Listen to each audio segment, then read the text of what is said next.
ऐसा होता है कि उन्होंने आंख दिखाई और डिसीजन चेंज कर दिया? आग तो नहीं, बट हम लोगों ने हाँ डिस्कस तो ज़रूर किया था। 4% में किसका पलड़ा भारी रहता है वैसे मोस्टली? ऑफकोर्स भाई, आप शादी कर चुके हो तो पत्नी का ही थोड़ा रहेगा, नहीं आपकी वाइफ का भारी रहेगा। वो अच्छा भी होना घर जाना है भाई, हमें भी थोड़ा बहुत तो। जिन्होंने सुनी उनका कल्याण ही हुआ है। अभी तक जितना आपने देखा कंटेस्टेंट्स को, लग रहा है टैलेंट है इंडिया में को? टैलेंट कूट कूट के भरा हुआ है। मैं जब भी इनके बारे में बात करती हूँ मुझे लगता है कि ये अभी तक कहाँ थे। जो लोग भी अपने रूट से जुड़े रहेंगे ना, वो अपने कल्चर को याद रखें, अपने कल्चर को अपने पास रखें, और जहाँ से उन्होंने सीखा है अपने माँ बाप से, वो संस्कार और परंपरा को अपने पास रखेंगे तो ज़रूर आगे जाएंगे। सारेगामापा में किसको रहना पड़ेगा सचेत, और कौन कौन सी परंपरा का सामना करना पड़ेगा या पालन करना पड़ेगा? तो बता दीजिए फटाफट से। सबसे पहले तो यही, सारेगामापा में सारे ही कंटेस्टेंट्स को सचेत रहना पड़ेगा। वार्निंग। और अगर सब अपनी परंपरा को निभाएंगे तो मुझे लगता है केवल सारेगामापा नहीं, पूरा भारत उनको इस जर्नी के बाद भी बहुत प्यार करेगा। क्योंकि मुझे लगता है जो लोग भी अपने रूट से जुड़े रहेंगे ना, वो अपने कल्चर को याद रखें, अपने कल्चर को अपने पास रखें, और जहाँ से उन्होंने सीखा है अपने माँ बाप से, अपना संस्कार लिए हैं, वो संस्कार और परंपरा को अपने पास रखेंगे तो ज़रूर आगे जाएंगे। शायद समय थोड़ा लग जाए, बट ऊंचाई तो और सफलता तो ज़रूर मिलेगी।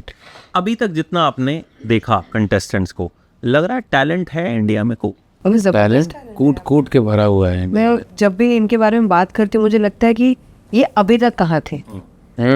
मतलब हम भी बचपन से देखते आ रहे हैं, हम भी पार्टिसिपेंट्स रह चुके हैं शोज़ के।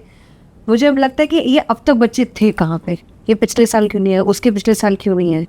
तो ये रहता है कि कहाँ कहाँ से हर साल ऐसे टैलेंट को सारेगामापा लॉन्च कर रहे हैं, और इस साल भी हमारे लिए इन्होंने खजाना बचा के रखा है। I am very very honoured, we both are very very honoured कि हमें इस सीज़न में एज मेंटर्स बुलाया गया है, और इस सीज़न में इतने अच्छे कंटेस्टेंट थे।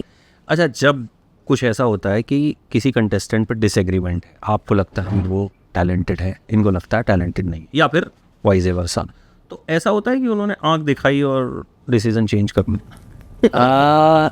आग तो नहीं, बट हम लोगों ने हाँ डिस्कस तो ज़रूर किया था। हुआ ऐसा कि इनका अलग सोच थी, हमारी अलग सोच थी, और but end of the day हम दोनों लोग ने, जैसे हम लोग म्यूज़िक में भी सोचते हैं, वैसे ही सोचा कि मतलब समय भी यार इस स्टेज के लिए, सारेगामा के लिए क्या ज़रूरी है, और क्या बच्चे के लिए क्या ज़रूरी है, कि क्या उसको और वर्क करना है, और अगर उसको क्या अभी ही सब कुछ मिल जाना है तो वर्क करके क्या वो अगले साल आएगा और काम करके आएगा, तो मुझे लगता है और बेहतर होगा उसकी लाइफ के लिए। तो मोस्टली मुझे लगता है हम लोग सेम पॉइंट पर रहते हैं। ओके, मोस्टली 95-96% रहते हैं। कभी कभी जो 3-4% होता है वो ये हो जाता है कि मुझे उनमें कुछ और दिखता है, इनको उनमें कुछ और दिखता है, तो फिर वो डिस्कशन होता है कि आपको क्या दिखा और मुझे क्या नहीं दिखा। तो उसके बाद फिर मुझे जेन्युइनली लगता है फिर, लेकिन 1-2 दिन लेते हैं टाइम, कुछ सोचते हैं, फिर ऑटोमेटिकली एक पॉइंट पे आ जाते हैं कि नहीं, आई थिंक जिसने जो सोचा वो सही सोचा। 4% में किसका पलड़ा भारी रहता है वैसे मोस्टली? ऑफकोर्स भाई, आप शादी कर चुके हो तो पत्नी का ही थोड़ा रहेगा, नहीं आपकी वाइफ का भारी रहेगा। वो अच्छा भी होना घर जाना है भाई, हमें भी बस वापस जाना है कि नहीं। कि चाहे आदमी कितना ही बड़ा म्यूजिशियन बन जाए, बीवी से तो डरना ही पड़ता। घर जाना ही है ना, तो थोड़ा बहुत तो। जिन्होंने सुनी उनका कल्याण ही हुआ है। हाँ, जिन्होंने नहीं सुनी उनका तो अलग हुआ है। वो हम बाद में डिस्कस कर सकते हैं इस इंटरव्यू के बाद कि कल्याण आप है, आपकी बेटर हाफ है, आपकी शादीशुदा आप है, वही कर, तो फिर आप क्या कहते हैं इस बात? सुननी पड़ती है, मतलब there is no other choice. सुनते रहिए, फिर आपका सब साथ अच्छा ही होगा। फिर देख रहे हैं, आपको भी नहीं छोड़ा। रोज कर दिया। अच्छा, जब इस तरह का रियलिटी शो होता है तो क्या चीज़ें बिल्कुल नेचुरल फ्लो पे जाएंगी इसमें? क्योंकि इन दिनों रियलिटी शोज कंटेंट इतना है कि मतलब आपको याद भी नहीं रहता। मतलब इसी हफ्ते अगर मैं देखूं तो 3-4 फिल्में, 2-3 वेब सीरीज आ रही हैं, ठीक है, एंड देन टीवी पे अलग कंटेंट है। So there is a challenge कि भाई हमको कोई क्यों देखेगा। और सारेगामा तो खैर बहुत लेजेंडरी शो है, तो इस बार कुछ डिफरेंट होगा, क्योंकि जो मैं देख रहा हूँ मेंटर्स हैं वो भी सब बहुत सॉफ्ट हैं, सब कोई एग्रेसिव वाला मेंटोर नहीं है कि जो एकदम मतलब होता ना कि रोटी तेरे घर आएगी और वो आएगी, ज़्यादा तेरे घर में रोटी चाहिए, वो उस तरह का। तो मूड क्या रहने वाला? मुझे बाकी शोज़ का नहीं पता है, सॉरी, मुझे बाकी शोज़ का नहीं पता है। मैं अपनी फीलिंग बता रही हूँ कि जब हम सेट पर आते हैं हमें एक इतनी पॉजिटिव वाइब्रेशंस आती हैं उस सेट पे कि मेरा इमोशनल कनेक्ट हर एक कंटेस्टेंट से होते जा रहा है। मुझे जानना है कि उनके घर में कौन कौन है, मुझे जानना है उनकी स्टोरी क्या है, मुझे जानना है कि उन्होंने कितने साल सीखा है। और यही चीज़ मुझे लगता है कि जनता भी कनेक्ट करेगी इस सीज़न में, क्योंकि जितने भी लोग आए हैं वो बहुत ऑनेस्ट आए हैं। उनके साथ अगर प्रॉब्लम है तो वो हमारे साथ शेयर भी कर रहे हैं स्टेज के ऊपर कि हमारे साथ एक प्रॉब्लम है, और जिसने रियाज नहीं किया वो भी एक्सेप्ट कर रहा है कि मैं थोड़ा कम रियाज करके आया हूँ, कोई बात नहीं, अगली बार अच्छा करूँगा। तो मुझे लग रहा है कि काफ़ी ऑनेस्टी से इधर काम चल रहा है। और इवन हम लोग भी जितने हैं वहाँ पर सब जेन्युइन है।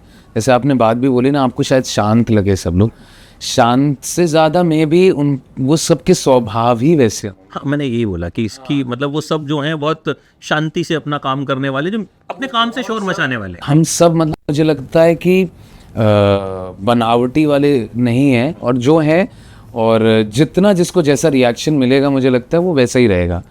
क्या होता है ना, जब हमने भी अभी जब अब हम महसूस कर रहे हैं सामने, जब आप लाइव देखते हो और उसको परफॉर्म करते हो तो ऐसा, और उसकी लाइफ से आप जुड़ जाते हो, तो आपको भी नहीं पता होता यही साधारण आदमी कितने हद तक और क्या क्या कर लेगा। तो ये तो वो सामने के टैलेंट खींचते हुए ले जाता है, जो पहले भी कभी हुए होंगे मे बी।